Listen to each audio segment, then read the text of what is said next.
শত্রুত্ব নাই এবং কোনো দ্বন্দ্ব এবং সংঘাত নাই। একটা রাজনৈতিক ডিবেট আছে, একটা রাজনৈতিক তর্ক বিতর্ক আছে। এটা যদি না থাকে তাহলে রাজনীতির যে বিউটিফিকেশন অফ পলিটিক্স এটা থাকে।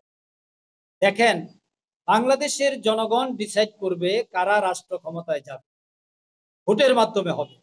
আমাদের বক্তব্য আমরা জাতির সামনে উপস্থাপন করছি, আমাদের যে সমস্ত বন্ধুরা দ্বিমত তারা উপস্থাপন করছে।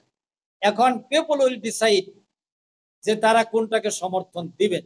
আমি এই প্রেক্ষিতে বলতে চাই যে ইদানিং কিছু কিছু বক্তব্য লিমিট ক্রস করছে, সভ্যতা, ভব্যতা এবং পার্লামেন্টারিয়ান ল্যাঙ্গুয়েজ, পলিটিক্যাল ল্যাঙ্গুয়েজ সবকিছু কিন্তু বিদায় নিচ্ছে। এটা কোনো ব্যবস্থাতে কাম্য হয় না। আমাদের কোনো ভাষায়, আমি মুক্তাগাছায় 123টি সফর করেছি গত 13 মাসে, 123টি জায়গায় বক্তব্য রেখেছি, সব বক্তব্য রেকর্ড আছে। আমার প্রতিপক্ষকে হামলা করে কোনো বক্তব্য দিয়েছে, আমার 2 কলিগ এখানে আছে, তারাও ক্যান্ডিডেট, তারা প্রতিপক্ষকে হামলা করে কোনো বক্তব্য দিয়েছেন, আমি তাদের 2 জনের ব্যাপারে বিশ্বাস করি না, আর আমি তো দেইনি। সুতরাং আমাদের পার্শ্ববর্তী বন্ধুরা কিন্তু আমাদের একদম মুনাফেক বলা থেকে শুরু করে যা ইচ্ছা তাই বলে বেড়াচ্ছে।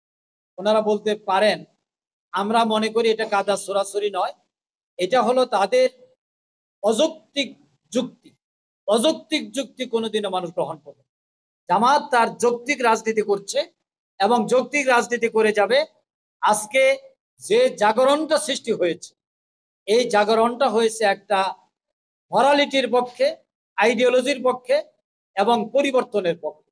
এই পরিবর্তনের নেতৃত্বে আছে জামাত এবং জামাত সফল হবে ইনশাআল্লাহ।